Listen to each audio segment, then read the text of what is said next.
Here's the piriform aperture and the nasal septum. Here are the posterior nares or choanae. Here's the inferior concha, the middle concha, and the superior concha. Here are the superior meatus, middle meatus, and inferior meatus. Here's the cavity for the frontal sinus, the maxillary sinus, the sphenoid sinus, and here are the ethmoid air cells. Here are the cribriform plates, the uncinate process, and the vomer. Here are the frontonasal duct, the openings for the maxillary sinus, the sphenoid sinus, and the ethmoid air cells, posterior and anterior. Here are the openings for the nasolacrimal duct and the sphenopalatine foramen.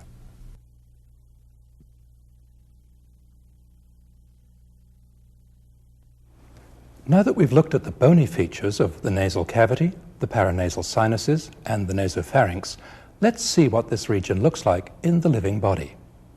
We'll start with the entry to the air passage that forms such a distinctive feature of the face, the external nose. The skin over the upper, bony part of the nasal framework is thin and mobile. The skin over the lower, cartilaginous part is thicker and fixed to the underlying structures. The openings which form the beginning of the air passage are the nostrils, also called the anterior nares. We'll remove the skin from one half of the nose so that we can see the underlying structures. The edge of the bony opening for the nose, the piriform aperture, is here. Here's the nasal bone. The two nasal bones, united in the midline, form the bridge of the nose down to here. From here, almost to the tip, the bridge of the nose is formed by the front edge of the septal cartilage, which we'll see more fully in a minute.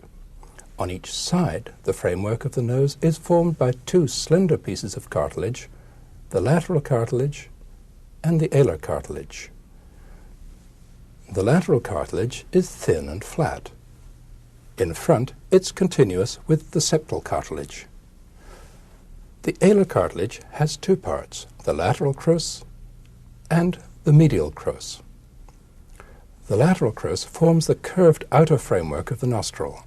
The medial crus turns sharply backwards, ending here. Together, the two medial crura form the framework of the lowest, most anterior part of the nasal septum, which is called the columella. To get a good look at the nasal septum, we'll divide the bone and soft tissues along this line and remove the left side of the face.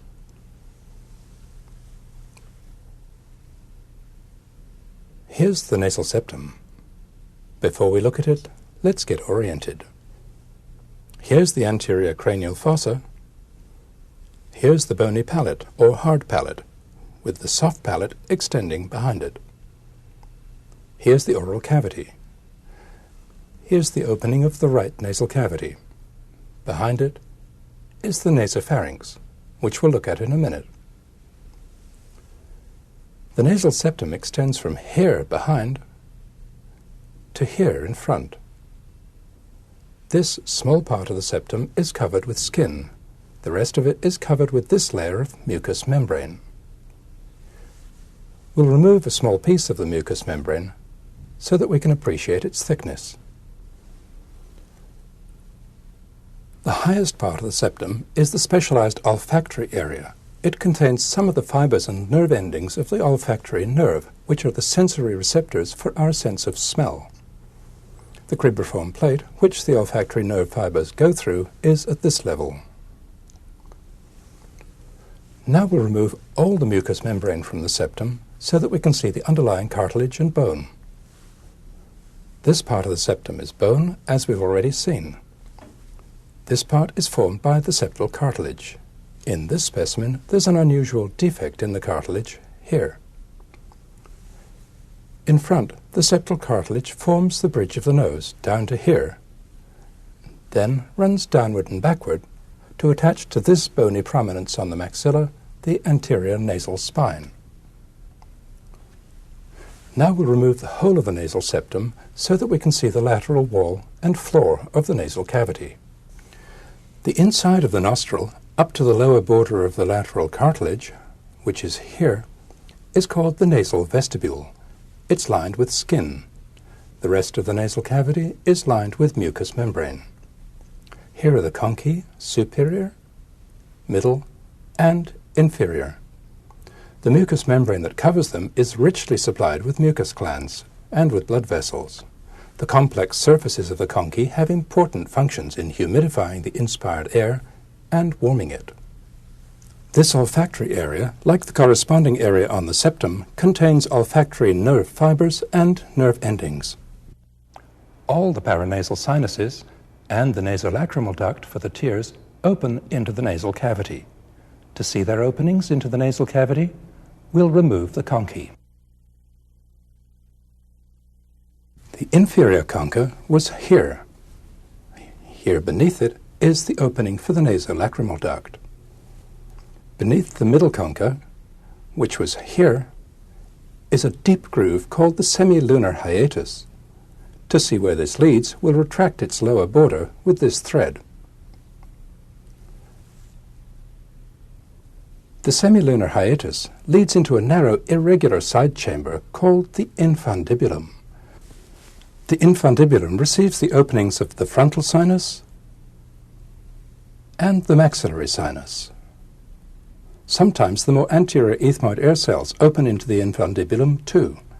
Sometimes, as in this case, they open separately, below the middle concha. Here's where the superior concha was. The more posterior ethmoid air cells open below the superior concha.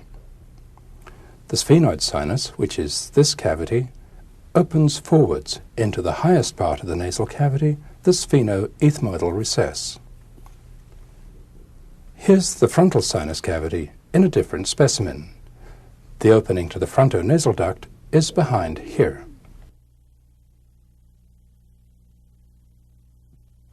To see the other sinus cavities, we'll take a look from the outside at a dissection in which all the facial soft tissues have been removed. Here's the maxillary sinus cavity, opened from in front. The opening from the sinus into the infundibulum is all the way up here on the medial wall. Here are the ethmoid air cells, with the lamina papyracea removed. This opening in the medial wall of the orbit also exposes the infundibulum. Now we'll move back and look at the nasopharynx. To do that, we'll put the nasal septum back in place. Here's the right half of the nasopharynx. The openings from the two nasal cavities into the nasopharynx, here's the right one, are called the choanae, or posterior nares. The roof of the nasopharynx lies underneath the basilar part of the occipital bone. The back of the nasopharynx lies in front of the atlas vertebra. Here's the anterior arch of the atlas. In the mucosa of the lateral wall of the nasopharynx, there's a pronounced inward fold called the torus tubarius. It's produced by the inward projection of the cartilage of the auditory tube. The mucosal opening of the tube is here. Behind the torus tubarius is a deep recess, the pharyngeal recess. The floor of the nasopharynx is formed by the soft palate, which forms a highly mobile partition between the nasopharynx and the back of the oral cavity. The nasopharynx opens downward into the oropharynx. The soft palate can move upwards, backwards, and downwards. Its movements, which are important in swallowing and in speech, are produced by several small muscles. These converge on the soft palate from above and from below. Most of them insert on a sheet of aponeurosis, or tendon-like material, that occupies this part of the palate. In this section, we'll see only the palatal muscles that come from above. We'll see the ones that come from below in the next section. The two that we'll see now are the levator palati and the tensor palati. To see these muscles, we'll remove the mucosa of the nasopharynx. Here's the end of the cartilage of the auditory tube. Here below it is the levator palati muscle. Its full name is the levator veli palatini. Levator palati arises here on the petrous temporal bone. It passes along the underside of the auditory tube, runs downward and medially, and joins in the midline with its fellow from the other side, forming a sling. Levator palati moves the soft palate upwards and backwards. To see the tensor palati muscle, we'll remove the levator. Here's tensor palati. Tensor palati arises from this area, just above the root of the medial pterygoid plate. Here's the edge of the medial pterygoid plate. The fibers of tensor palati pass downward and forward towards the pterygoid hamulus, which is here. The tendon of tensor palati makes a complete 90-degree turn round the pterygoid hamulus.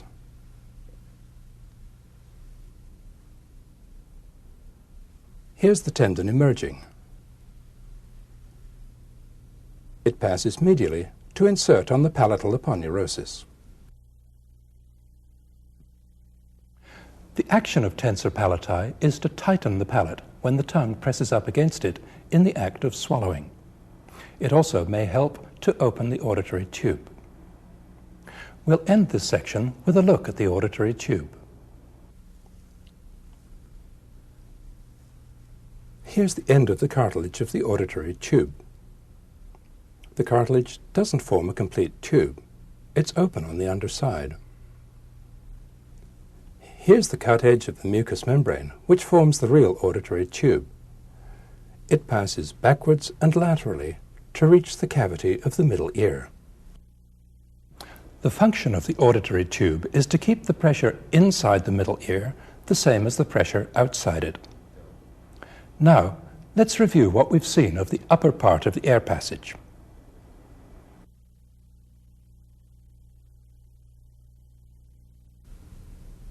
Here are the nostrils, or anterior nares, the columella, the lateral cartilage, the alar cartilage, the septal cartilage,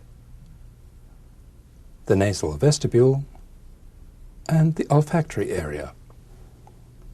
Here are the conchae again, superior, middle, and inferior. Here's the nasopharynx, with the torus tubarius, the pharyngeal recess, and the soft palate. Here's the semilunar hiatus and the infundibulum. Here's the levator palati, the tensor palati, and the cartilage of the auditory tube.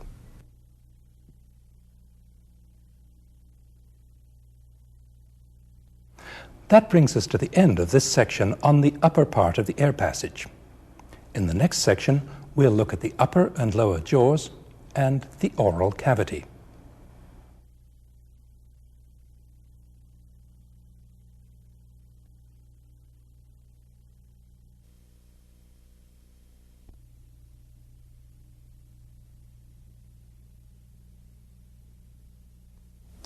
In this section, we'll look at all the structures, other than nerves and blood vessels, that are connected with the oral cavity and pharynx.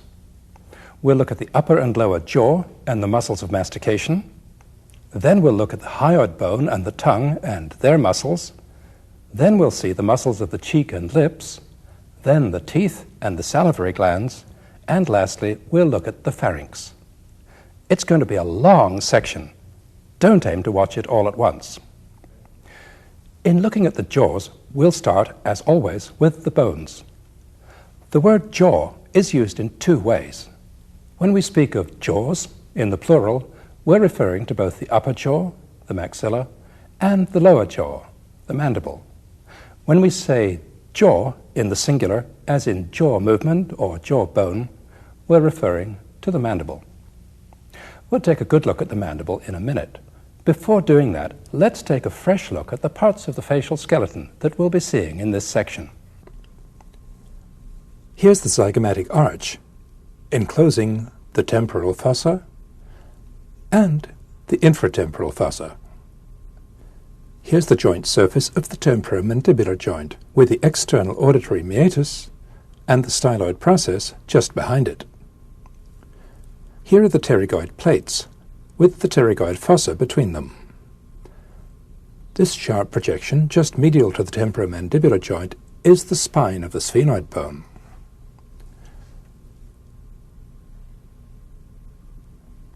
The part of the maxilla that bears the teeth is called the alveolar process. We'll look at the teeth later in this section. The alveolar process ends behind at the tuber. Now we'll bring the mandible into the picture. The mandible develops from two originally separate bones, one on each side, which fuse together here at the symphysis. The mandible is described as consisting of the body and the right and left ramus. The corner between the ramus and the body is the angle of the mandible. The rounded projection that articulates with the temporal bone is the condyle, or condylar process. The narrowing below the condyle is the neck. The sharp, slender projection in front of the condyle is the coronoid process, a major muscle attachment, as we'll see. The dip between the coronoid process and the condyle is the mandibular notch. The angle of the mandible is roughened on the outside and on the inside by the insertions of a matching pair of muscles, the medial pterygoid on the inside and the masseter on the outside, which we'll see shortly. The body of the mandible is described as consisting of the base and the alveolar process. The side of the body slopes upward and inward, slightly on the outer aspect, markedly on the inner aspect.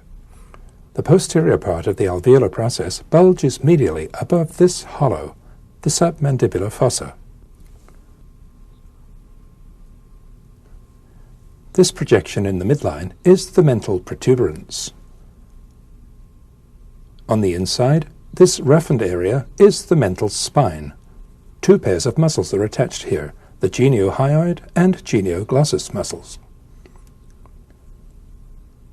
On the inner aspect of the mandible, this thickening below the coronoid process is the buttress. In the middle of the ramus, level with the tops of the teeth, is the mandibular foramen. Just in front of it is a small upward projection, the lingula. The mandibular foramen is the start of a tunnel for the inferior alveolar nerve and blood vessels. A major branch of the nerve emerges on the outside at the mental foramen.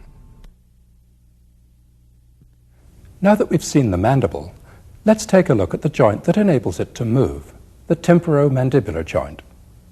It's a synovial joint with articular cartilage on the bone surfaces and a joint capsule that encloses synovial fluid. It's a double joint. There are two separate synovial cavities, one above the other. These are separated by an articular disc that's flexible and highly movable. This arrangement permits two kinds of movement, as we'll see. Here's what the two joint surfaces look like in the living body. They're shaped quite differently. The articular surface of the condyle is curved sharply from front to back. It's almost pointed on the top. The articular surface of the temporal bone has a double curve. This concave part is the mandibular fossa. This convex part is formed by the downward bulge of the articular tubercle. Here's the temporomandibular joint with its joint capsule intact. Most of the capsule is thin and loose to allow the various movements that we'll see. On the lateral aspect, the capsule is thickened by this lateral ligament. The articular disc is inside the joint, here. To see it, we'll remove part of the capsule above and below it. Here's the upper joint cavity, here's the lower one. Here between them is the articular disc. It's made of dense fibrous tissue. It's attached to the joint capsule all the way round its edge. Here's the articular disc by itself. It's thin in front and thick behind. It's quite flexible.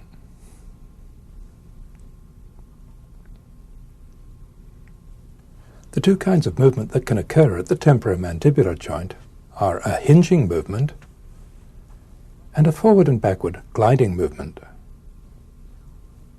The hinging movement takes place between the condyle and the disc. The backward and forward movement takes place mainly between the disc and the temporal surface. The normal opening and closing of the jaw is a combination of the two movements. If you put your finger here, you can feel the condyle moving forwards as the jaw opens. Forward movement of the body of the mandible is held in check by two ligaments that lie outside the temporomandibular joint. We'll add these to the picture after we've looked at the four principal muscles that move the jaw. We'll move on now to look at those four muscles. They're known collectively as the muscles of mastication. The muscles that close the jaw are much more powerful than the ones that open it. Closing is produced by three large muscles on each side: the medial pterygoid, the temporalis, and the masseter. Opening is produced by the lateral pterygoid muscle, which we'll see in a moment, and by some smaller muscles below the mandible that we'll add to the picture later in this section. Of the four muscles that we'll look at now, we'll start with the one that's hardest to see, the lateral pterygoid. To get a look at it, we need to remove the coronoid process and the zygomatic arch. This lets us see the infratemporal fossa and, behind it, the lateral pterygoid plate.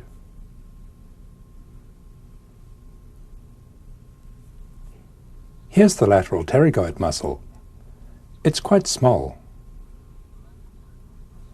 The lateral pterygoid muscle arises partly from the underside of the greater wing of the sphenoid and partly from the lateral aspect of the lateral pterygoid plate. The fibers of the lateral pterygoid muscle run backward and a little laterally. We'll go round to a medial view to see where they go. The main insertion of the lateral pterygoid is into this hollow on the front of the condylar process.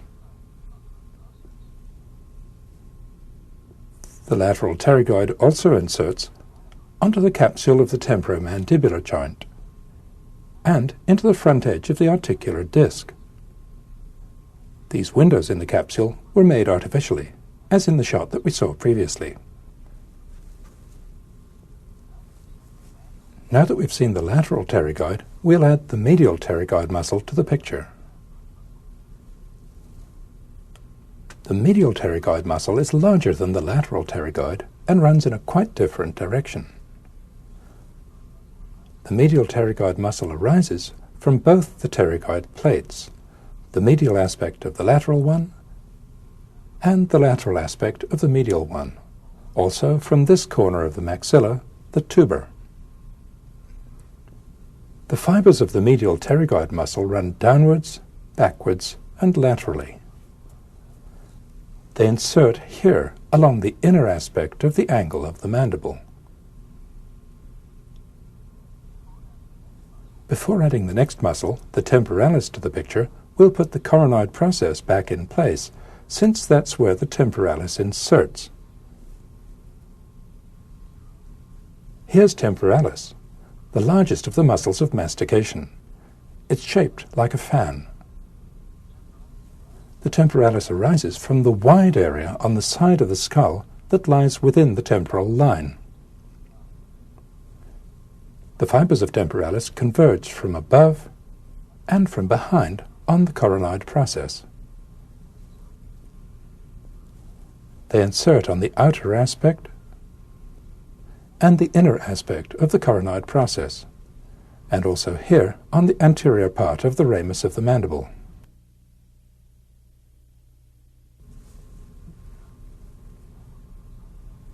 Now we'll put the zygomatic arch back into the picture. The temporalis muscle lies inside the zygomatic arch. Near its insertion, the temporalis is a thick muscle. It occupies the whole of the infratemporal fossa. The temporalis muscle is covered over by this dense layer of deep temporal fascia. The fascia is attached to bone along the zygomatic arch and all the way round the temporal line. Lastly, we'll add the masseter muscle to the picture. Here's the masseter. It's a thick, powerful muscle.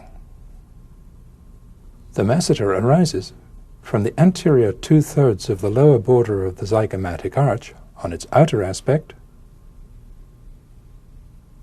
and from the whole length of the arch on its inner aspect. The fibers of the masseter muscle that arise on the outside run downwards and backwards. Those on the inside run straight downwards. The masseter inserts into this wide area on the angle and ramus of the mandible. The masseter muscle on the outside and the medial pterygoid muscle on the inside converge on the angle of the mandible in very similar ways.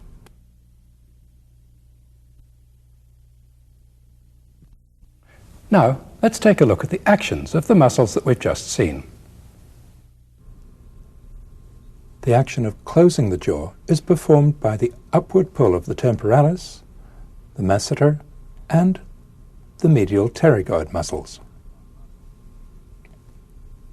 Opening of the jaw is brought about partly by the force of gravity, partly by the forward pull of the lateral pterygoid muscles, and partly by the backward and downward pull of muscles we'll see in a minute that act by way of the hyoid bone.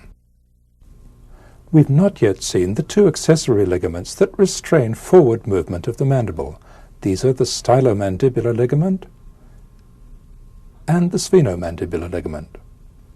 The stylomandibular ligament goes from the styloid process to the angle of the mandible. The sphenomandibular ligament goes from this small projection, the spine of the sphenoid, to the lingula. Now that we've looked at the mandible and the principal muscles that move it, we'll move on to look at a small but important bone that we haven't seen yet, the hyoid bone. The hyoid bone is a slender U-shaped bone. It's suspended just beneath the mandible. It isn't directly attached to any other bone.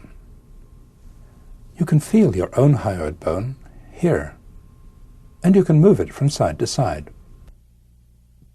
Together with its attached muscles, the hyoid bone has two important functions. It holds up the tongue, which sits above it, and it holds up the larynx, which hangs below it. It also transmits the force of muscles that help to open the jaw. Let's take a closer look at the hyoid bone. This broad central part is the body. Its forward-facing upper surface is convex, with facets for the attachment of numerous muscles that we'll see shortly. The backward-facing lower surface of the body is deeply concave. On each side, this long, slender part of the hyoid bone is the greater horn, or greater cornu. The greater horn is attached to the body by a small synovial joint, which gives it a little mobility. This small projection is the lesser horn, or lesser cornu. When the structures above and below it are at rest, the hyoid bone lies slightly below the lower border of the mandible. In the frontal plane, the body of the hyoid is about in line with the last molar tooth. From its resting position, the hyoid bone can be moved upwards and downwards, and forwards and backwards, by the muscles that are attached to it. Now, we'll look at the muscles that hold the hyoid bone in place and cause it to move. There are 7 pairs of them. 2 that pull the hyoid bone upwards and forwards, 1 that pulls it upwards and backwards, 1 that pulls it upwards by means of a pulley, and 3 that pull it downwards. We'll start with the 2 that pull upwards and forwards, the mylohyoid and geniohyoid muscles. Here are the 2 mylohyoid muscles. Between them, they form a continuous sling of muscle that forms the mobile floor of the oral cavity. The mylohyoid muscle arises from the mylohyoid line on the mandible. Most of its fibers pass downwards and medially, joining in the midline with the fibers from the opposite side, all the way from the symphysis of the mandible to the body of the hyoid bone. The more posterior fibers of the mylohyoid insert here on the body of the hyoid bone. The mylohyoid muscle has a free posterior border, which runs straight downwards when seen from the side, also a little inward when seen from behind. Now we'll add the two geniohyoid muscles to the picture. Here they are. They lie above the mylohyoid. On each side, the geniohyoid arises from the lower part of the mental spine. It inserts here, on the body of the hyoid bone. Now we'll bring the base of the skull into the picture and add the muscle that pulls upwards and backwards, the stylohyoid. Here's the stylohyoid. It's a long, slender muscle. Just above its insertion, there's an opening in the stylohyoid. The digastric muscle passes through this opening, as we'll see. The stylohyoid arises from the lateral aspect of the styloid process. It's inserted on the base of the greater horn of the hyoid bone. Next we'll add the digastric muscle to the picture. Here it is. The digastric muscle is unusual in that it has two bellies, an anterior and a posterior, that are connected in the middle by a tendon.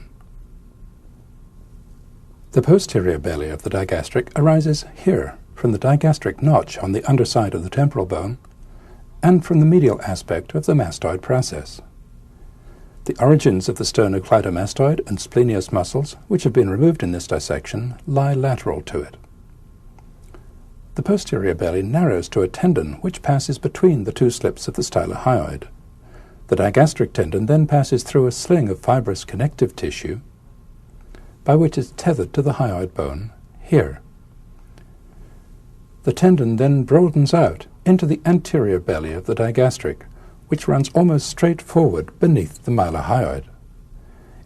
It's attached low down on the inner aspect of the body of the mandible, just lateral to the midline. Lastly, we'll take a brief look at the attachments of the three muscles that pull the hyoid bone downwards. They're the omohyoid, sternohyoid, and thyrohyoid muscles, known collectively as the infrahyoid muscles. Here's the body of the hyoid bone.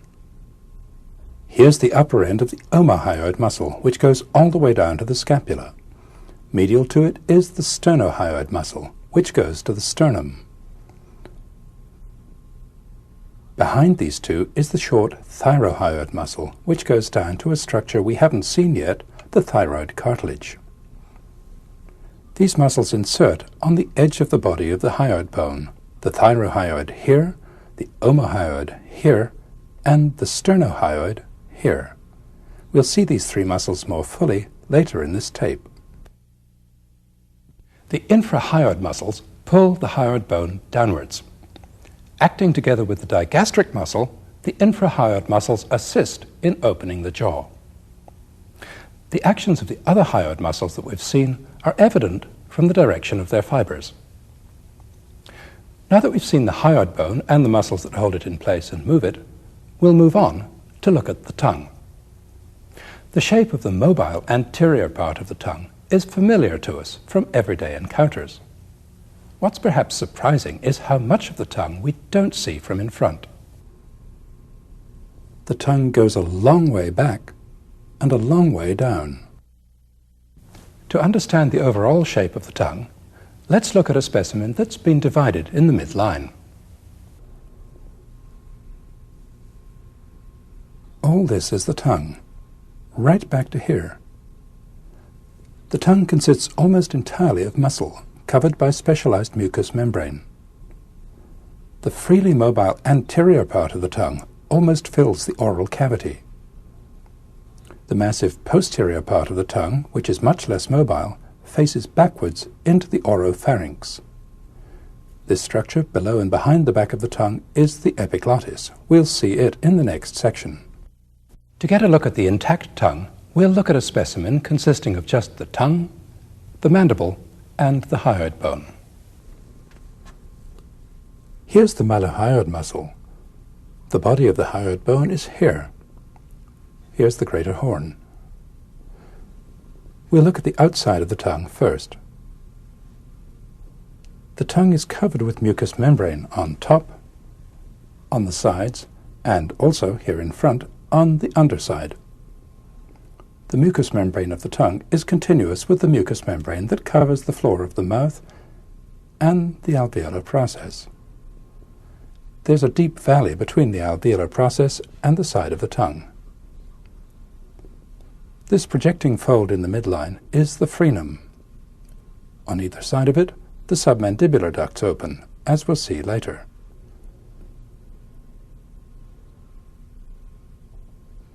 The mucous membrane over the root of the tongue is thin and mobile. Over the sides and the upper surface, the mucous membrane is thick, firmly attached to the underlying muscle, and covered by projections, called papillae. The largest of these, the valleculate papillae, are in a row back here. This shallow pit in the midline is the foramen cecum.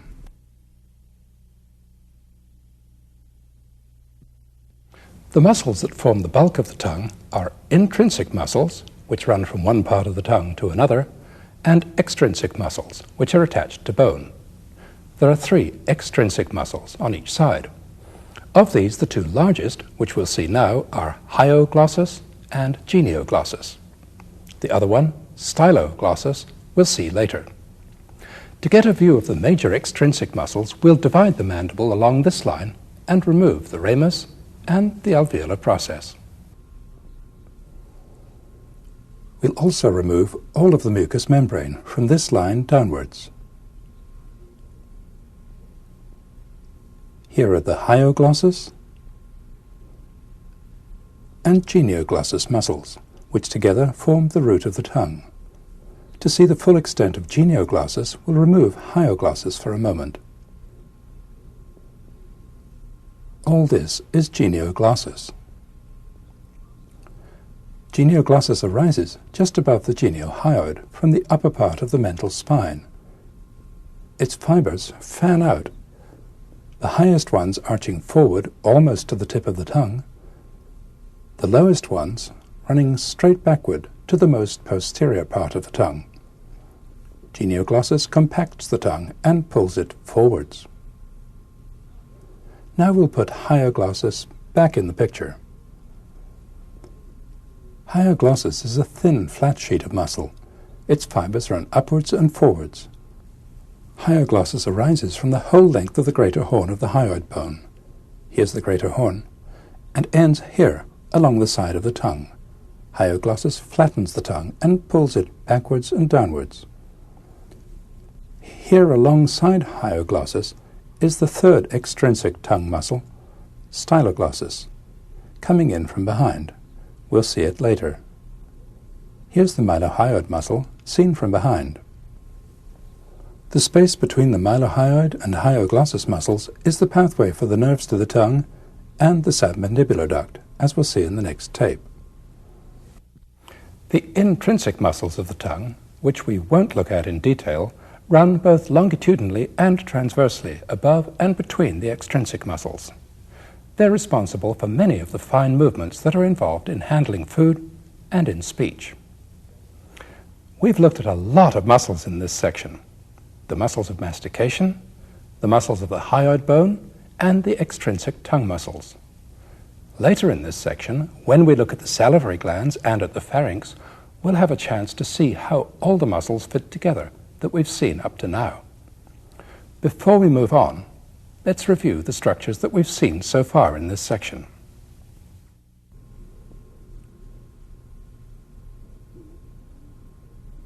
Here's the ramus of the mandible. Here's the body, formed by the alveolar process and the base.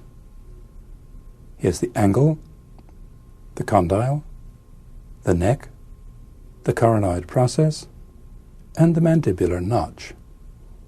Here are the symphysis, the mental protuberance, the buttress, the mandibular foramen, the lingula, the mylohyoid line, the submandibular fossa, and the mental spine. Here's the temporomandibular joint, the articular disc, the stylomandibular ligament, and the sphenomandibular ligament. Here are the lateral pterygoid muscle, the medial pterygoid muscle, the temporalis, and the masseter. On the hyoid bone, here's the body, the greater horn, and the lesser horn. Here are the mylohyoid muscles, the geniohyoid, the stylohyoid, the digastric, the omohyoid, sternohyoid, and the thyrohyoid.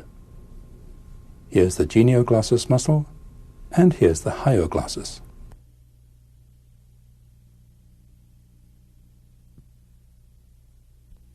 Now we'll move on to take an overall look at the oral cavity and at some important closely related structures.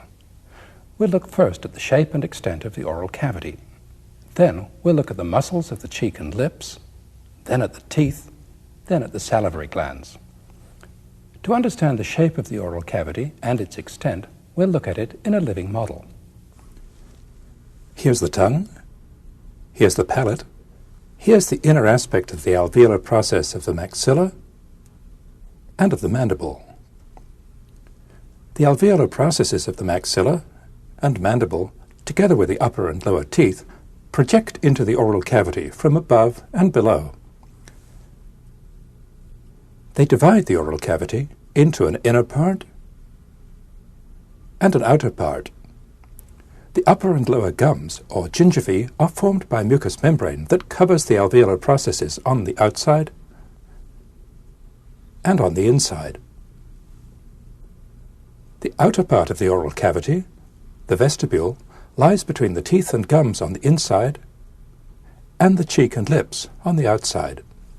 The mucous membrane of the lips and cheek is continuous above and below with the mucous membrane of the gums.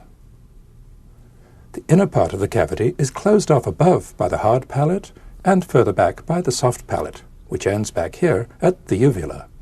It's closed off below largely by the tongue and also by the mucous membrane of the floor of the mouth. To see the features of the posterior part of the oral cavity, we'll look at a dissected specimen that's been divided in the midline. This specimen is missing a number of teeth. The mucous membrane that lines the cheek passes medially behind the last molar teeth and becomes continuous with the mucous membrane of the inner part of the oral cavity. The front of the ramus of the mandible is here. To look at the wall of the oral cavity further back, we'll move the soft palate backward. This fold in the mucous membrane, running from the soft palate to the side of the tongue, is the palatoglossal arch. It acts as a dam, preventing liquid from spilling backward past the side of the tongue. This less noticeable fold is the palatopharyngeal arch. This triangle between the two arches is occupied in early life by a prominent mass of lymphoid tissue, the tonsil. In later life, as in this specimen, the tonsil atrophies. Here's the palatoglossal arch in a young person. Here behind it is the tonsil. We'll look at the soft palate along with the pharynx at the end of this section. Now that we've looked at the overall shape of the oral cavity, we'll move on to look at the muscles of the cheek and lips. The muscles we'll look at are the buccinator, which forms the muscular lining of the cheek, and the complex of muscles that surround the mouth, collectively called the orbicularis oris. Before looking at these muscles, we need to get acquainted with a ligamentous structure that the posterior fibers of the buccinator are attached to, the pterygomandibular band, also called the pterygomandibular raphe. The pterygomandibular band, represented by this piece of material, passes from the pterygoid hamulus to the posterior end of the mylohyoid line. Two muscles arise from it, the buccinator in front and the superior constrictor of the pharynx behind. The pterygomandibular band can stretch to accommodate jaw movement. Now, to see the muscles of the cheek and lips, we'll look at a dissection in which the skin and subcutaneous fat have been removed from the lower part of the face. The muscles of facial expression have also been removed. Here's the orbicularis oris. Here's the buccinator.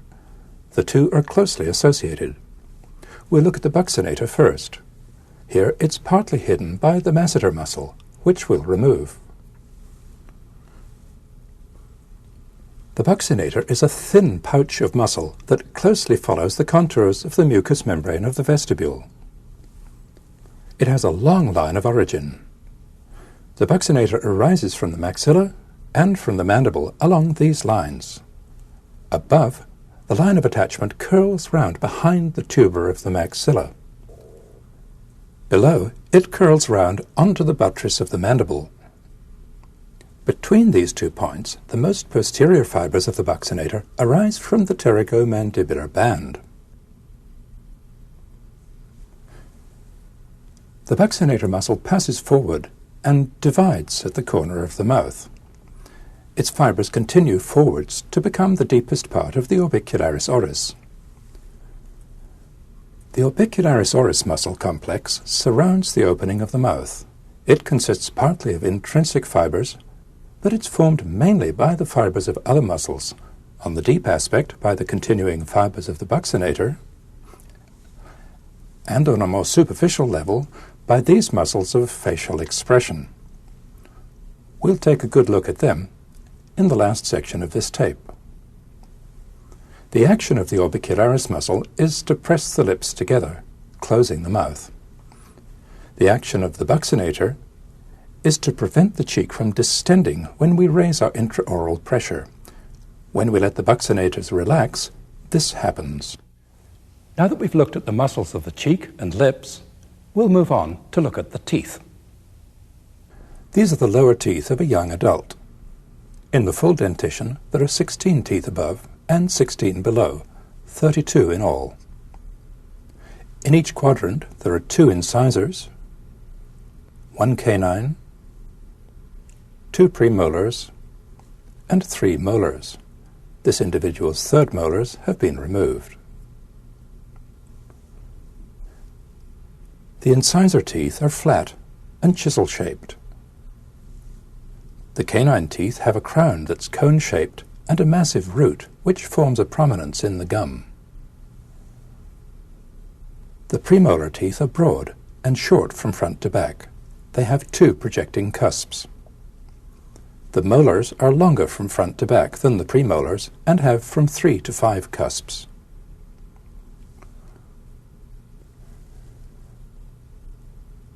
Each tooth consists of a crown, which projects above the gingiva, and a root or roots which are embedded in bone. The tip of the root is called the apex. The crown and the root meet at this slight narrowing, the neck. The crown is covered on the outside with enamel, which is extremely hard. The inner part of the crown and the root are made of dentin.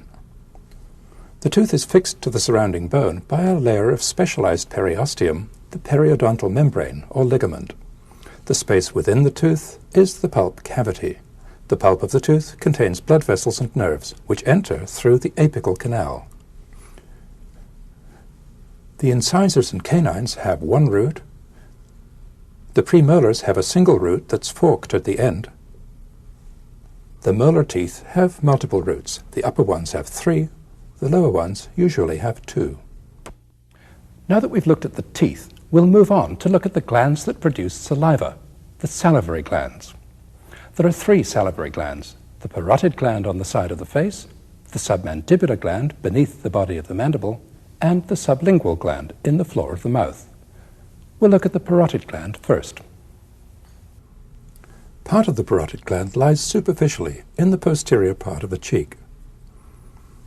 Part of it lies deep in the space between the ramus of the mandible and the sternocleidomastoid muscle. We'll look at the deep part first. To look at the deep part of the parotid gland, We'll start with a dissection in which the whole of the gland has been removed. This is a good opportunity to see, all in one place, a number of structures that we've learned about separately. Let's take a good look round.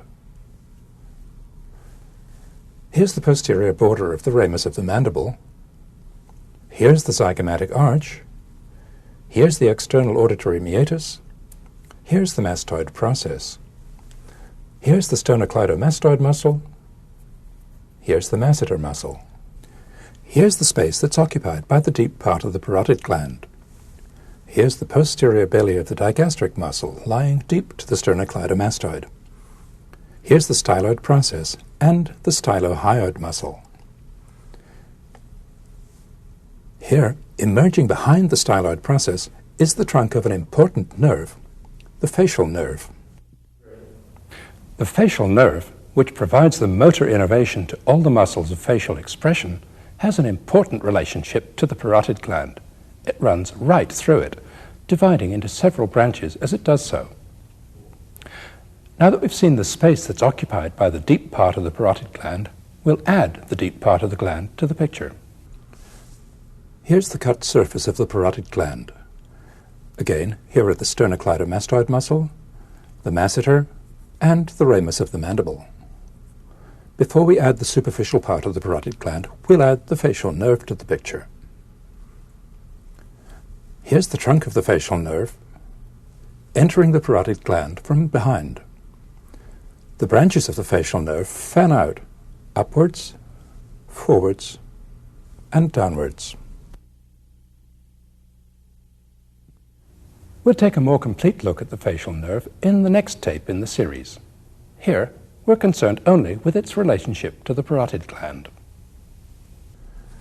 Now we'll add the superficial part of the gland to the picture. Here it is. The superficial part of the parotid gland covers the posterior part of the masseter muscle. Its extent varies. It usually extends up as far as the zygomatic arch and down to the angle of the mandible. It can also overlap the anterior border of the sternocleidomastoid muscle. The saliva that's secreted by the parotid gland passes into the parotid duct, which emerges from the anterior border of the gland and passes forward around the anterior border of the masseter. The parotid duct enters the oral cavity by passing through the buccinator muscle and through the underlying mucous membrane at about the level of the second upper molar tooth. Next, we'll look at the submandibular gland. The submandibular gland lies under the posterior part of the body of the mandible. We'll start by looking at a dissection in which the gland has been removed. Again, we'll take the opportunity to review the bony and muscular anatomy. Here's the body of the mandible. Here's the body of the hyoid bone. Here's the anterior belly of the digastric. Here's the digastric tendon passing through the stylohyoid muscle. Here's the mylohyoid muscle. Here's the styloglossus. Here, deep to the digastric, is the hyoglossus muscle. Now we'll add the submandibular gland to the picture. Here it is. The submandibular gland curls around behind the free border of the mylohyoid muscle so that it has a superficial part, which we can see here, and a deep part. To see the deep part, we'll remove the superficial part. Here's the cut edge of the deep part of the submandibular gland, between the mylohyoid and styloglossus muscles. It extends forward to about here. The saliva that's produced by the submandibular gland passes into the submandibular duct, which runs forwards in the floor of the mouth. To see the duct, and also to see the third salivary gland, the sublingual gland, we'll look at a specimen consisting of the mandible, the tongue, and the floor of the mouth. We'll remove the alveolar process, and we'll remove the mucous membrane. Here, just beneath the mucous membrane, is the sublingual gland, which we'll see in a moment. For now, we'll remove it too, to see the submandibular duct. The submandibular duct runs forward in the floor of the mouth, alongside the base of the tongue. It ends here, just beside the frenum. To see where it starts, we'll go round to the back. Here's the submandibular duct. Here's the submandibular gland. The duct passes forward in the interval between the mylohyoid muscle and the muscles of the side of the tongue, the hyo and styloglossus muscles. Now we'll go round to the front again and put the sublingual gland back in the picture. The sublingual gland is thin, flat, and somewhat diffuse. It lies alongside the base of the tongue, just lateral to the genioglossus muscle. The saliva formed by the sublingual gland enters the oral cavity by way of several very small openings in the mucous membrane of the floor of the mouth. The openings are too small to see here. Now that we've looked at the salivary glands, we'll move on to complete our picture of the structures around the oral cavity by looking at the pharynx. To understand the lower part of the pharynx, we need to look at two important structures that we haven't seen yet, the thyroid cartilage and the cricoid cartilage. The thyroid cartilage is here, below the hyoid bone. The cricoid cartilage is here, just below the thyroid cartilage. Here are the thyroid cartilage and the cricoid cartilage together. The cricoid cartilage is partly enclosed by the larger thyroid cartilage. We'll look at the thyroid cartilage first. The thyroid cartilage consists of two slightly curved plates, the laminae. The laminae are joined together in front. They're widely separated behind. The laminae meet at an angle of 120 degrees in the female, 90 degrees in the male. This is a female specimen. In the male, the thyroid cartilage projects forwards, giving rise to the laryngeal prominence, also known as the Adam's apple. Above, the two laminae meet in a V-shaped notch, the superior thyroid notch, that's easy to feel, just above the laryngeal prominence. On the sides of the lamina are two projections, the superior and inferior tubercles. They're joined by this slight ridge, the oblique line, which is a major muscle attachment, as we'll see. The posterior border of each lamina is prolonged upward and downward to form two projections, the superior horn and the inferior horn. The superior horn points upwards and backwards, the inferior horn points downwards. The thyroid cartilage hangs directly below the hyoid bone. The upper border of the thyroid cartilage has the same curvature as the arch of the hyoid bone. The thyroid cartilage is suspended from the hyoid bone by this membrane, the thyrohyoid membrane. On each side, the posterior part of the membrane is thickened, forming the lateral thyrohyoid ligament.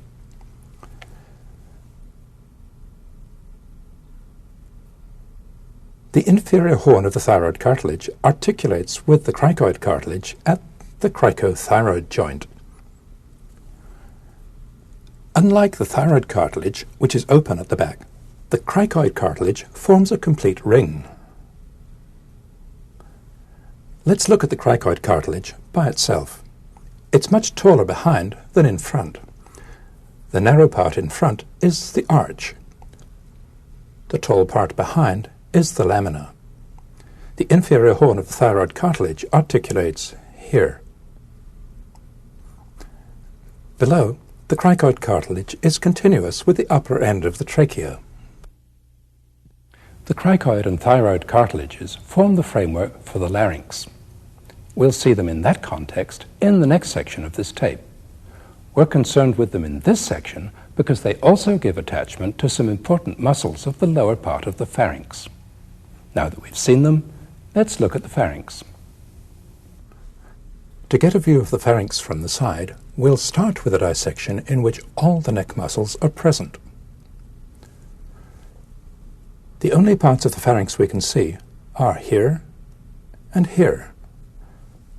To get a better view, we'll remove the sternocleidomastoid muscle. We'll also remove all the underlying nerves and blood vessels. Here, just in front of the vertebral column, are the longus capitis and longus cervicis muscles. Here, below them, are the scalene muscles. Here's the lower half of the pharynx. The pharynx lies just in front of the longus muscles. To see the whole of the pharynx from behind, we'll remove the vertebral column and all the neck muscles. Here's the pharynx. The pharynx extends from the base of the occiput to the level of the top of the clavicle. The upper part of the pharynx is partly hidden by the digastric muscle, which we'll remove. The upper part of the pharynx is hidden also by the styloid process and the three muscles that descend from it, stylohyoid, which we'll remove, and two other slender muscles which we'll meet shortly, styloglossus and stylopharyngeus. For now, we'll remove them too, along with the styloid process. Now we can finally get a clear view of the whole of the pharynx. Here above the pharynx is the base of the occiput. These are the occipital condyles. Here's the medial pterygoid muscle, sloping downwards from the medial pterygoid plate, which is here. The wall of the pharynx is formed by an almost continuous layer of muscle, lined by mucous membrane. The muscular layer consists of three sheets of muscle, the constrictor muscles, superior, middle, and inferior. These overlap behind, the one above inside the one below. Here's the inferior constrictor. Here's the middle constrictor. Here's the superior constrictor. The superior constrictor is very thin. Its fibers arise from the lower part of the medial pterygoid plate, the hamulus, and the pterygomandibular band, and also from the side of the tongue. The superior constrictor has a free upper border. Above this, the wall of the pharynx is formed by this layer of fascia, the pharyngobasilar fascia. The highest fibers of the superior constrictor insert on the base of the occipital bone. The remaining fibers meet in the midline with the fibers from the opposite side, extending down to here, inside the middle constrictor. Here's the middle constrictor. It's a thicker muscle. The middle constrictor arises from the lesser horn and the greater horn of the hyoid bone. Here's the tip of the greater horn of the hyoid bone. Here's the edge of the lateral thyrohyoid ligament. The fibers of the middle constrictor fan out, meeting with those of the opposite side, from here down to here, inside the inferior constrictor. Here's the upper border of the inferior constrictor. It's thicker again than the middle constrictor. The inferior constrictor arises from just behind the oblique line on the thyroid cartilage, and also from the side of the cricoid cartilage. Its fibers fan out, meeting with the fibers from the other side, all the way from here down to here. The lower end of the inferior constrictor muscle is continuous with the muscular coat of the esophagus. The lowest part of the inferior constrictor, which is functionally separate from the rest of the muscle, is referred to as the cricopharyngeus muscle. It forms a sphincter round the upper end of the esophagus. To complete our picture of the upper part of the pharynx, we'll put the styloid process back, along with two of its three muscles. The longer one is styloglossus, the shorter one is stylopharyngeus. Stylopharyngeus runs down outside the superior constrictor and passes into the wall of the pharynx between the superior and middle constrictors. Styloglossus passes downwards and forwards alongside the superior constrictor and enters the posterior part of the tongue, joining with hyoglossus.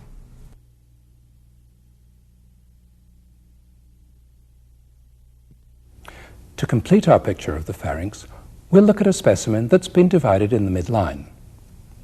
Looking at the pharynx from the inside will also let us see the muscles of the palate that we left out of the picture in the previous section. Here's the pharynx. Throughout its length, the back wall of the pharynx lies just in front of the vertebral bodies and the longest muscles, with a layer of loose fascia in between that permits movement. The pharynx opens forwards into the nasal cavity, the oral cavity, and the larynx. Up here it opens laterally into the auditory tube, as we've seen. Down here it opens downward into the esophagus. The pharynx is often described in three parts: the nasopharynx, which we've looked at already, the oropharynx, and the hypopharynx, also sometimes called the laryngopharynx. The muscles of the palate we haven't seen yet lie directly beneath the mucosa, which we'll remove. Here's palatoglossus.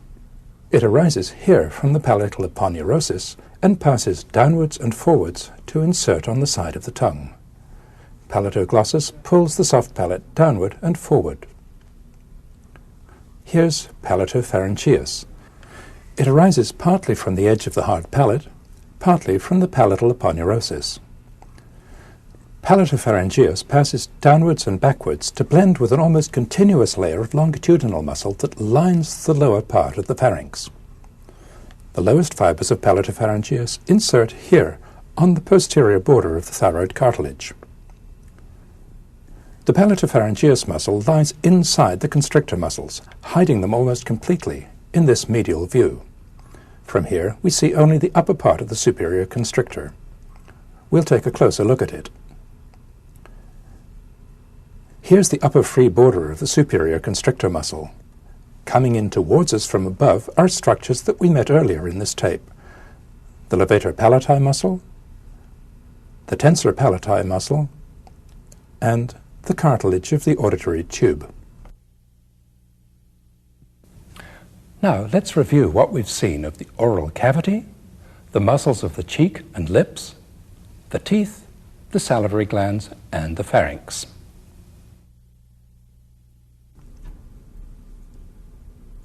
Here are the gingivae,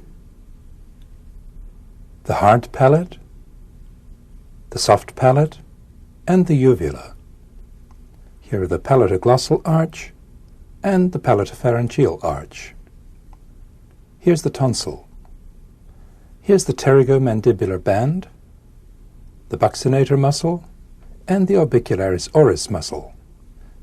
Here are the teeth, the incisors, the canine, the premolars, and the molars. Here's the crown of the tooth, the root, and the apex. Here's the neck, here's the pulp cavity, here's the apical canal, and the periodontal membrane. Here's the parotid gland and the parotid duct. Here's the submandibular gland and its duct. Here's the sublingual gland. Here's the thyroid cartilage. Here's the cricoid cartilage. Here are the superior constrictor, the middle constrictor, and the inferior constrictor. Here's styloglossus and stylopharyngeus. Here's palatoglossus and palatopharyngeus.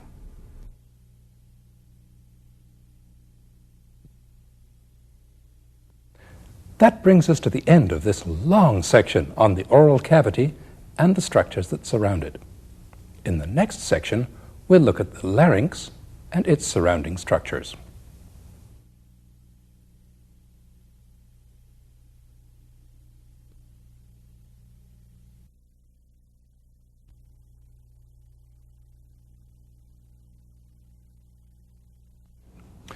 The larynx controls the passage of air into and out of the trachea. The muscles of the larynx can both open and close the airway. In addition, the muscles of the larynx adjust the length and tension of the vocal folds, leading to the production of voice sounds. We'll start by seeing where the larynx is and what it looks like from behind and from above. Next, we'll look at the cartilages of the larynx and the vocal ligaments. Then we'll look at the muscles and the movements they produce. At the end of this section, we'll also see the infrahyoid muscles that are in front of the larynx and the thyroid gland that's just below it. We'll start by looking at the front of the neck, with just the skin and subcutaneous tissue removed. We'll remove the sternocleidomastoid muscles and the clavicles. And we'll also remove these slender muscles, the infrahyoid muscles. We'll see them later. This is the thyroid gland. We'll see it later too. For now, we'll remove it. Here's the thyroid cartilage. Here below it is the cricoid cartilage, hidden by the cricothyroid muscle. These two cartilages form the framework of the larynx. The thyroid cartilage is suspended from the hyoid bone, which is here, by the thyrohyoid membrane. Below, the cricoid cartilage is continuous with the upper end of the trachea. Here on each side, this sleeve of connective tissue, the carotid sheath, contains the major blood vessels of the head and neck. We'll remove the carotid sheaths. We'll also remove the musculoskeletal structures behind and below the larynx. Here's the trachea. Here's the esophagus. Here's the lower part of the pharynx. To see the larynx from behind, we'll remove the posterior wall of the pharynx. Here's the opening of the larynx, the superior laryngeal aperture. It faces almost directly backwards. The opening is formed in front by the epiglottic cartilage, on each side by this fold of soft tissue, the aryepiglottic fold, and behind by two important structures that we'll meet in a minute, the arytenoid cartilages. The space that's lateral to the aryepiglottic fold is the piriform recess. Here in front of the epiglottis is the back of the tongue. The space between the tongue and the epiglottis is the vallecula.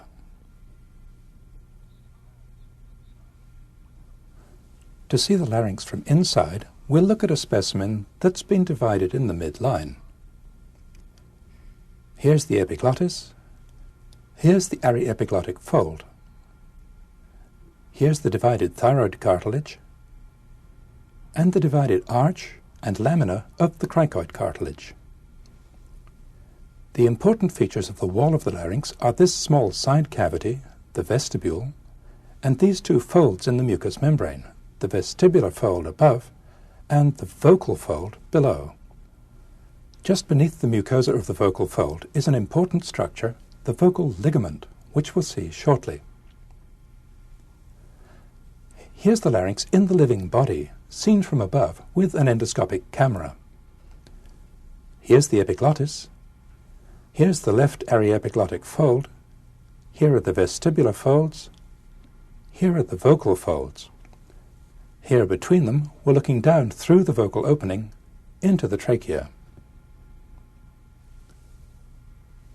To get a preview of the muscles of the larynx, we'll remove the mucous membrane from here down to here. Some of the muscles of the larynx are visible here. Others are hidden by the thyroid cartilage.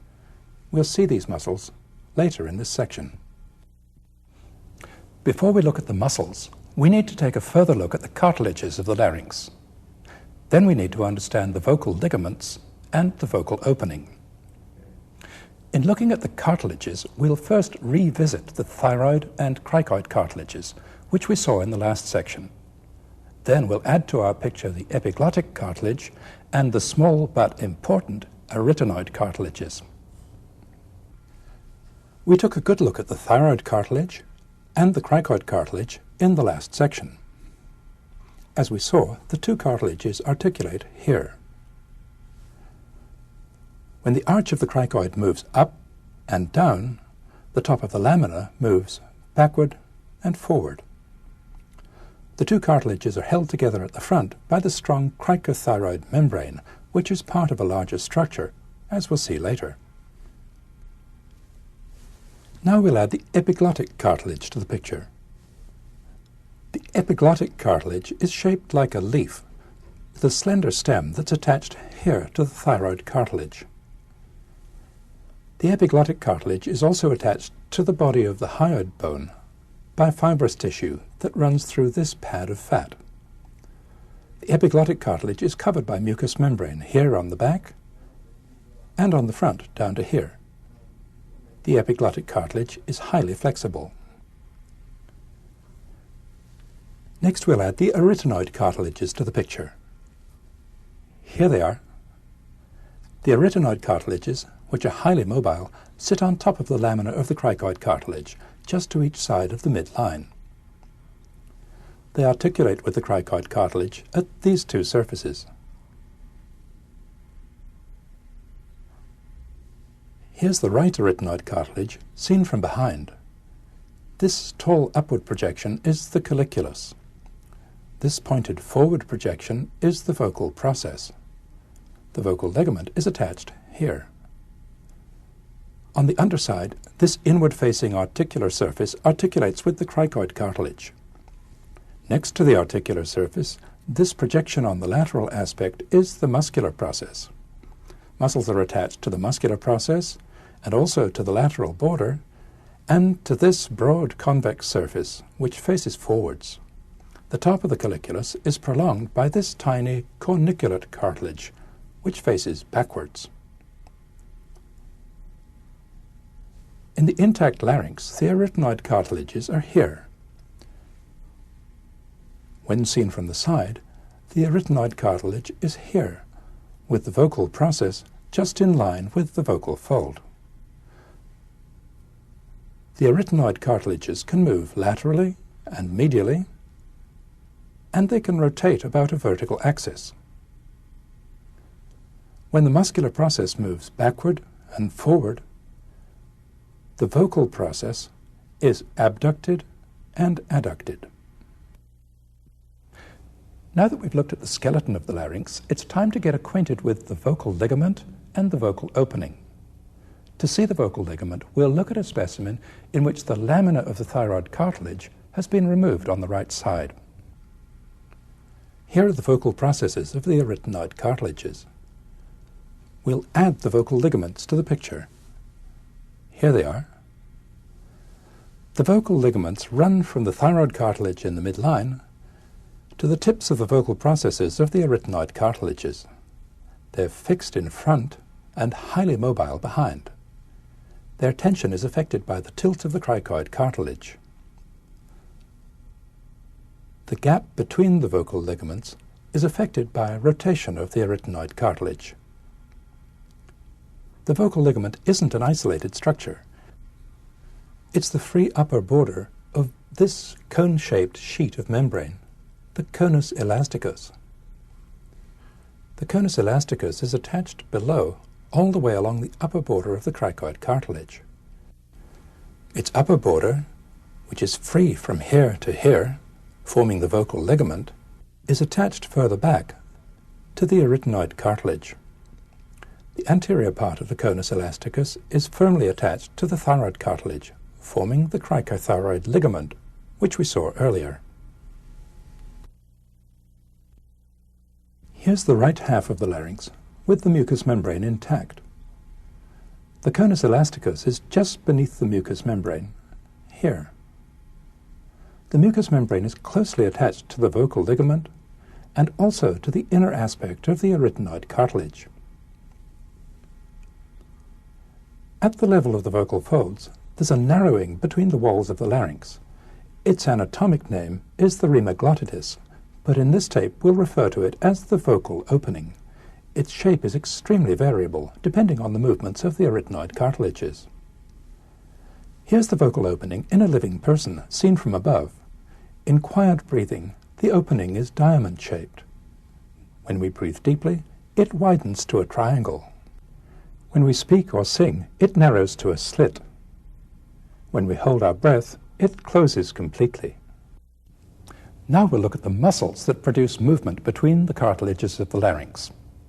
First we'll see the cricothyroid muscle, then the two cricoarytenoid muscles, then the thyroarytenoid, transverse arytenoid, and aryepiglottic muscles. Here are the thyroid and cricoid cartilages with all the muscles removed. We'll add the cricothyroid muscle to the picture.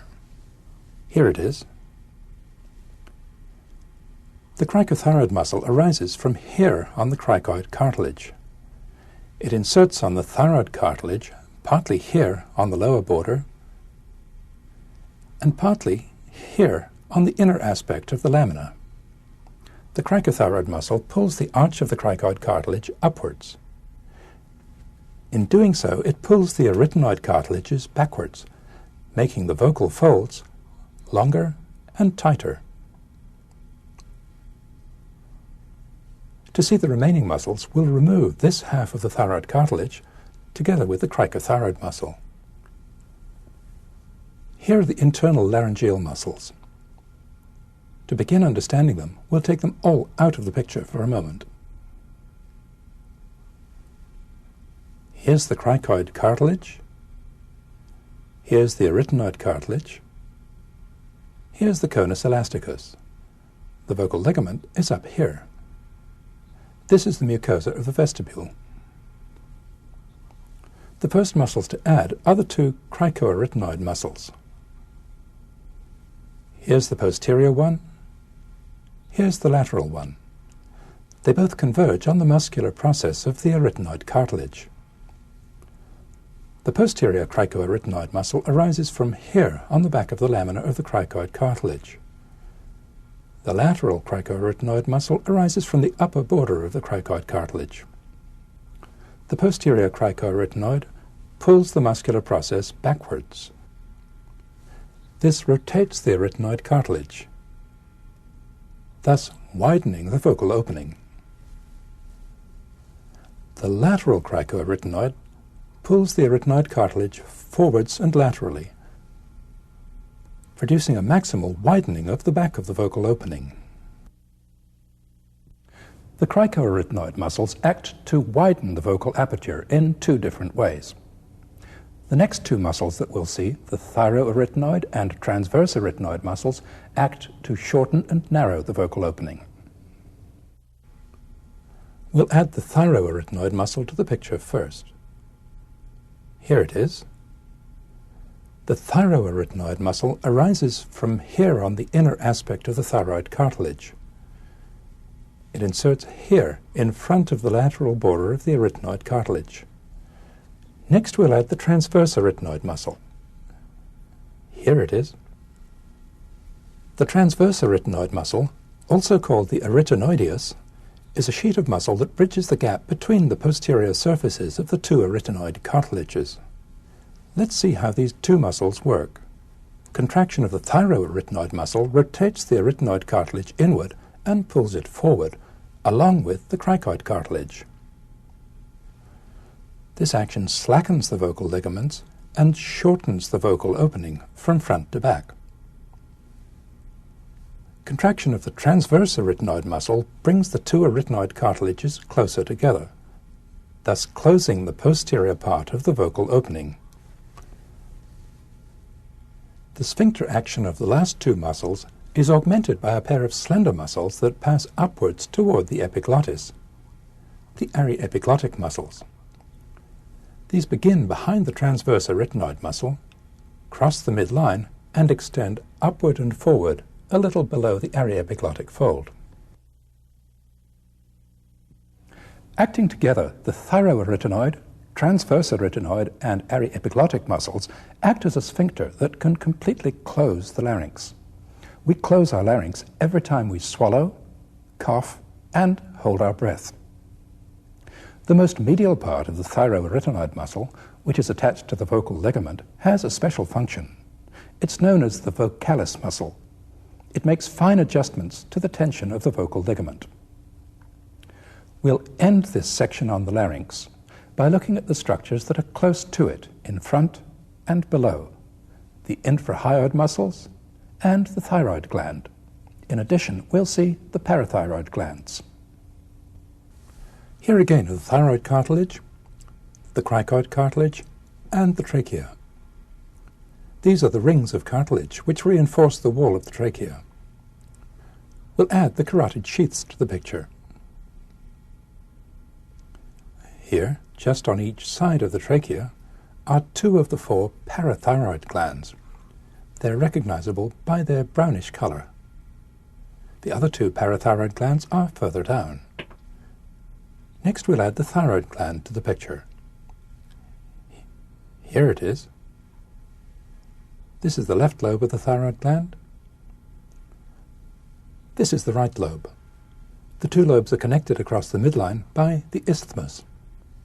The top of each lobe of the thyroid gland is level with the lower border of the thyroid cartilage. The top of the isthmus is about level with the 3rd ring of the trachea. Now we'll add the 4 infrahyoid muscles to the picture, starting with the 2 deepest ones, the thyrohyoid and the sternothyroid muscles. In effect, they're one continuous muscle. The thyrohyoid arises from the back of the body of the hyoid bone and inserts on the oblique line of the thyroid cartilage. The sternothyroid arises from the same oblique line and passes down behind the upper end of the sternum. It inserts on the back of the sternum down here. Now we'll add the other 2 infrahyoid muscles to the picture, the omohyoid and the sternohyoid. The omohyoid muscle arises here, the sternohyoid here on the body of the hyoid bone. The sternohyoid runs straight downwards close to the midline and inserts on the back of the sternum here. The omohyoid muscle runs downwards, laterally, and backwards. It lies in front of the carotid sheath and the brachial plexus, which is under here. The omohyoid muscle passes beneath the trapezius muscle to insert on the upper border of the scapula. Finally, we'll return the clavicles and the sternocleidomastoid muscles to the picture. In looking at the intact neck, it's useful to remember that when the neck isn't extended, the bottom of the cricoid cartilage may be no higher than the top of the clavicle. Now, let's review what we've seen of the larynx and its surroundings.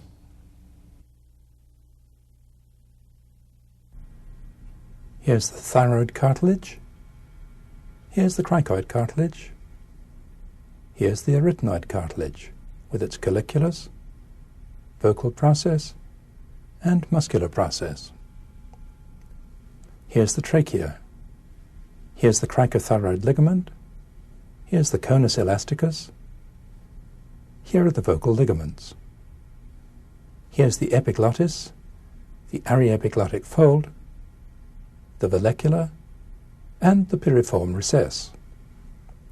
Here's the vestibule, the vestibular fold, and the vocal fold.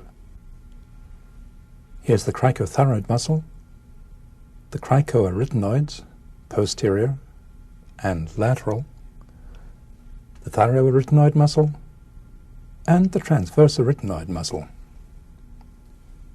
Here are the parathyroid glands and the thyroid gland.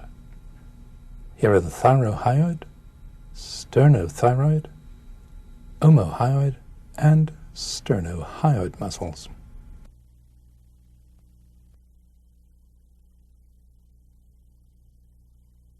That brings us to the end of this tape, the head and neck part 1.